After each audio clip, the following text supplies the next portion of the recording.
From the opinion pages of the Wall Street Journal, this is Potomac Watch. The Supreme Court rules on whether workers are protected by federal labor law when they intentionally strike to sabotage their employers, as the Senate passes a resolution to undo President Biden's student loan forgiveness. Welcome, I'm Kyle Peterson with the Wall Street Journal. We are joined today by my colleagues, columnists Kim Strassel and Alicia Finley. Welcome and happy Friday to you both. With the end of the Supreme Court term nearing, legal junkies like yours truly are still waiting and watching rulings on racial preferences in college admissions and also the legal challenge to President Biden's student debt wipeout.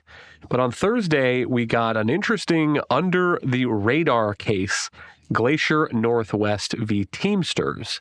And I'll lay out some of the facts here. This involves a labor dispute between Glacier Northwest, which is a concrete company in Washington state, and a set of its drivers represented by the Teamsters. And we're at a preliminary stage of this litigation, so we only have the allegations that Glacier Northwest is making. But they say that the Teamsters called a work stoppage at a time when they knew that the trucks were full of concrete, that some of the drivers refused to make deliveries, some of them abandoned their trucks without telling the company, which threatened to allow the concrete to harden inside the trucks, to get some severe damage there. And so the company, on that basis, sued the union. That was thrown out of state court. Essentially, the Washington Supreme Court said that this is a strike. This is protected by federal labor law.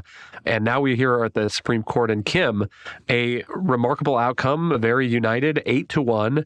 The Supreme Court says, no, that is not protected labor activity under federal law. Yeah, and the reason why is because it was essentially a sabotage in that the drivers came to work as if they were going to go out. And then Glacier was in the midst of mixing substantial amounts of concrete, loading it up so that they could take it out.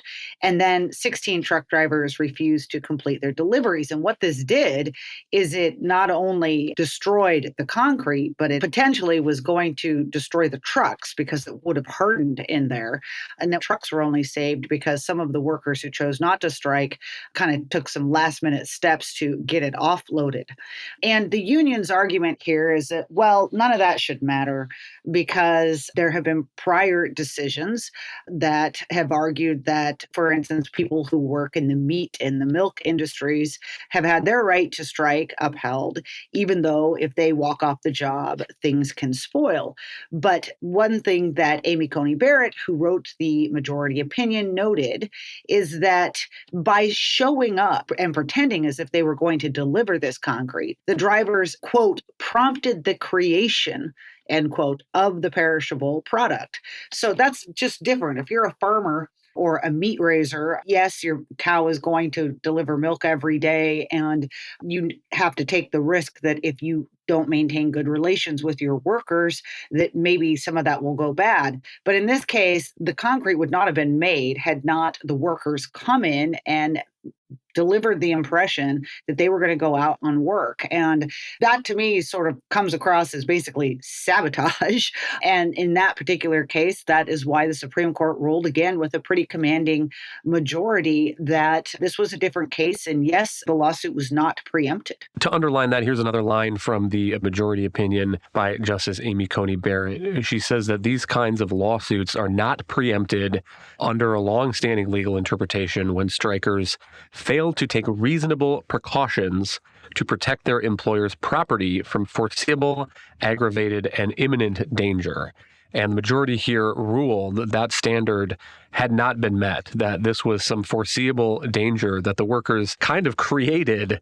Again, to underline what Kim said, it's not as if there is product that is constantly coming off the assembly line and they did a work stoppage and just happened not to be there to deal with it in the way that it needed to be handled. No, they were the ones who started the assembly line by coming into work in the morning, got all the concrete put into the trucks, and then refused to take the concrete where it was supposed to go. And she also notes that this is an environmental problem because because concrete has sensitive chemicals in it. So it is not as if Glacier could have just found any old spot to dump this. They had to take care of this and handle it in the right way in order to save the trucks, and I'm sure not get on the wrong side of some kind of environmental law.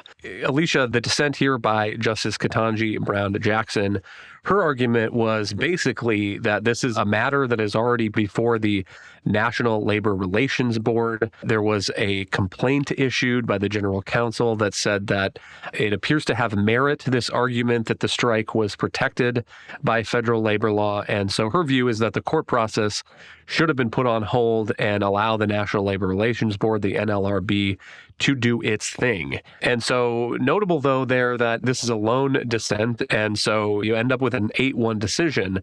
And so whoever's characterizing this as an attack on union rights or anything like that, I know there's probably some headlines floating around, are not reading at how broad the agreement on the court actually was on this issue. Right, and I think that's partly because it's fairly narrow and it's on fact finding. It was the five justices, Kavanaugh, Kagan, Sotomayor, Roberts, and Barrett, really made an effort to preserve this concept of Garmin preemption, which goes back to 1959, and it's really a court precedent that, as you pointed out, this concept is that lawsuits aren't preempted when strikers fail to take reasonable precautions to protect their employer's property from foreseeable, aggravated, and imminent danger.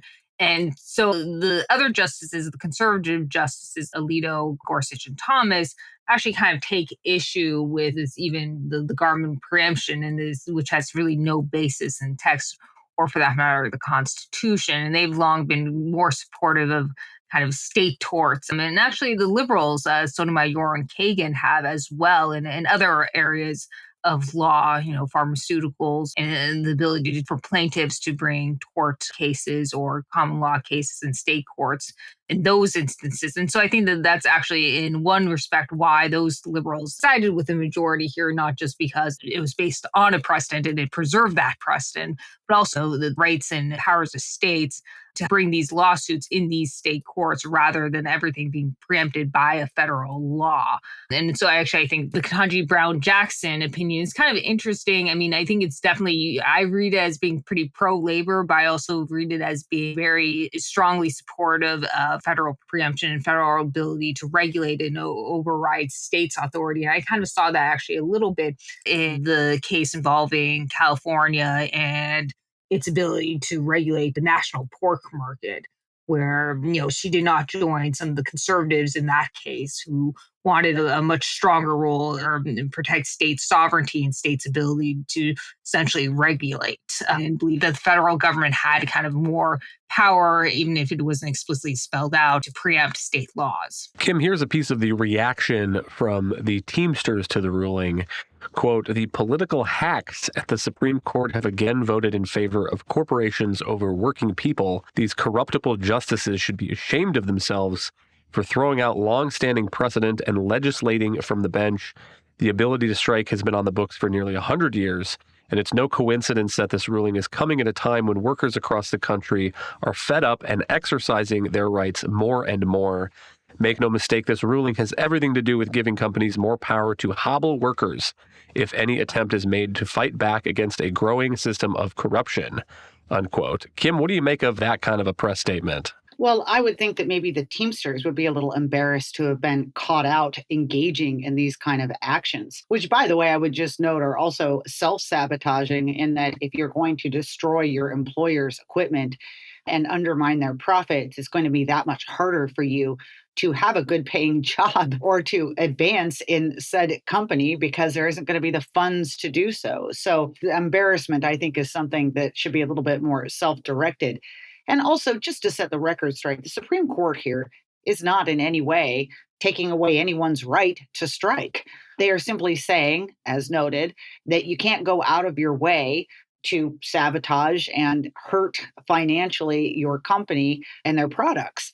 But the other point I think that's worth making is that, look, we're lucky we have the Supreme Court here to be taking on some of these union cases, because there is now no restraint whatsoever on activities and increasingly bad union behavior coming out of Washington or any of the agencies that are meant to arbitrate these disputes. The National Labor Relations Board, Joe Biden campaigned on being the most pro-union president in history.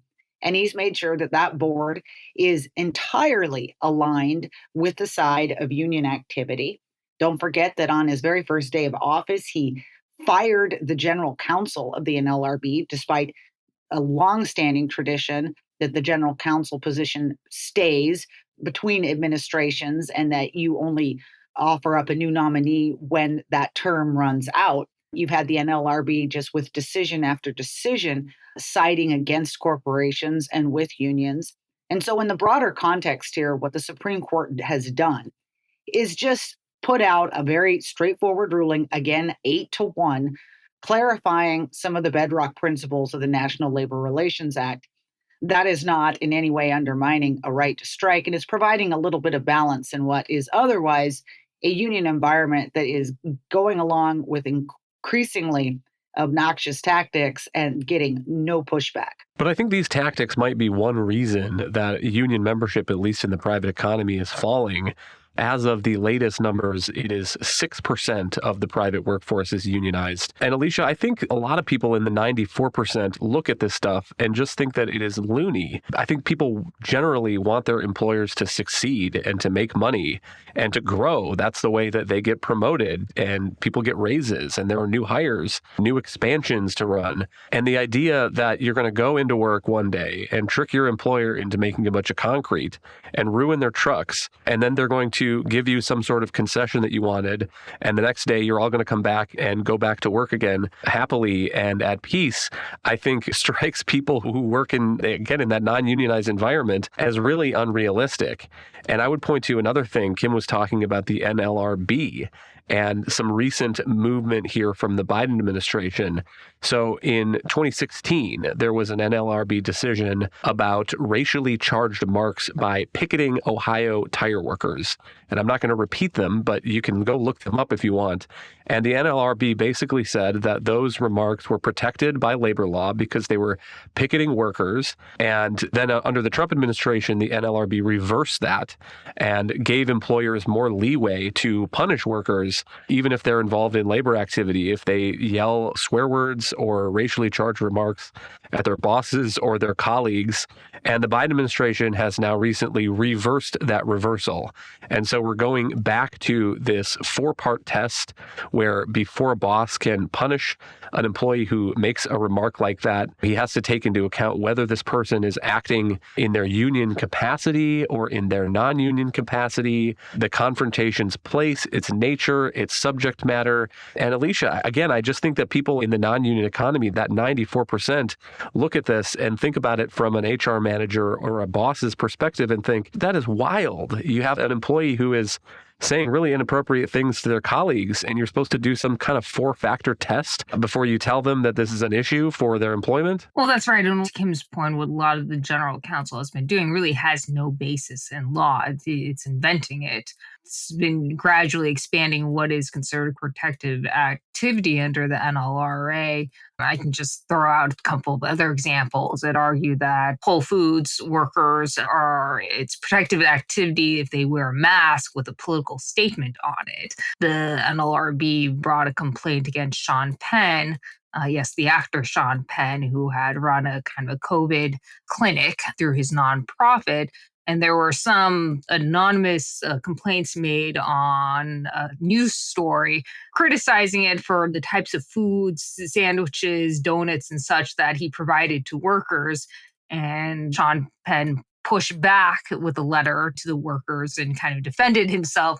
It didn't show the most discretion, but it was very fiery. And the NLRB brought a complaint based on the letter saying that he was basically threatening employees. Again, he didn't directly threaten them, but he did very much so defend his work and the work of other workers at the clinic. But the NLRB general counsel claimed that the online anonymous complaints were protected activity, even though these cases have nothing to do with unions. They weren't trying to unionize or organize the theory was that, well, they could be, even if they weren't. So again, like the NLRB has just generally, especially under the Biden administration, less so again, the Trump administration actually didn't overreach like this, but they've been generally expanding the extent to which employers essentially can regulate what their employees do or even speak out about issues.